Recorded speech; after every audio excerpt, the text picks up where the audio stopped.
ఓం నమో నారాయణాయ. శ్రీ సమర్థ సద్గురు సాయినాథుని వచనామృతములు. గురువు మనకు ఒసగు బోధనలు సూది మందు వలె పనిచేస్తాయి. అవి మనము ఎటువంటి కోరికలు ఆశలు లేకుండా తీసుకోవాలి. నీవు ఎక్కడ ఉన్నా ఏం చేస్తూ ఉన్నా నీ స్మృతిలో గురువు యొక్క ఉనికిని గుర్తించుకునుము. నీవు తీరిక సమయాలందు కూడా నీ హృదయ గుహలో నీ ఉపాధ్యాయుడిని లేక గురువును గుర్తుకు తెచ్చుకో. మరియు వారు నీ వైపు చూస్తూ నవ్వుతూ ఉన్న వారి యొక్క రూపాన్ని దృశ్యమానం చెయ్యి అంటున్నారు సాయి. ఇది మిమ్మల్ని క్రమక్రమంగా స్వీయ జ్ఞానం వైపు నడిపిస్తుంది. గురువు యొక్క బోధనలన్నీ మన లోపల నుండే తెలియపరచబడుతూ ఉంటాయి మనకు అని చెప్తున్నారు సాయి. ఇక్కడ 74వ సూత్రము. ఆత్మసాక్షాత్కారానికి ధ్యానము అవసరం. సమయానుకూలంగా దిననిత్యం చేయి ధ్యానము మనస్సును ప్రశాంతపరుస్తుంది.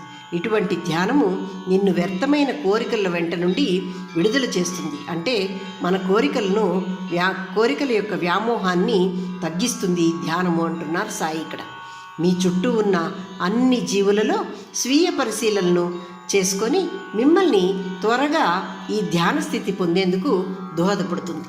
ధ్యానము అన్నది మనల్ని ఒకదానిపై దృష్టి నిలుపుటకు లేక మన మనస్సును కేంద్రీకరించుటకు కారణమవుతుంది. ఈ కేంద్రీకరణం వల్ల మనం దేనిపై దృష్టి పెట్టాలని అనుకుంటామో దానిపై పెట్టగలుగుతాము అంటున్నారు సాయి. ఇక్కడ 75వ సూత్రము. మీ వైపు వచ్చు జంతువు లేక మనిషి ఎవరిలో అయినా నన్నే చూడు. వారి యందు నన్ను చూచి వారిని ప్రేమ మరియు కరుణతో స్వీకరించు. వీలైనంత వరకు వారి అవసరాలను తీర్చుము. మీరు ఒకవేళ వారి అవసరాలను తీర్చలేకపోయినా పర్వాలేదు, కానీ నీ ఇంటి తలుపు తట్టిన వారిని అవమానించి మాత్రము ఎప్పటికీ పంపకు అంటున్నారు సాయి. ఇక్కడ 76వ సూత్రము. నీ యందు నుండి నన్ను విడదీయకుము అంటున్నారు సాయి. ఇక్కడ నా యందు నీవు ఉంటూనే ఈ ప్రపంచాన్ని గమనించు అంటున్నారు. అనగా నీ మనసులో నన్ను ఎల్లవేళలా నిలిపి ఈ ప్రపంచాన్ని నీవు గమనించుము అన్నారు. నీకు నాకు మధ్య మన స్థితి యందు తప్ప వేరే భేదం ఎటువంటిదీ లేదు. నేను సముద్రాన్ని, నీవు అలవి. అలా అంటే సముద్రమే అలగా ఉంది. అలా అనేది సముద్రం యొక్క ఉద్భవం. నీవు నా నుండి వేరైతే నీ పరిస్థితుల యందు పరిగణించబడిపోయి వాటి యందు చుట్టుముట్టించబడిన వాడివి అవుతావు నువ్వు.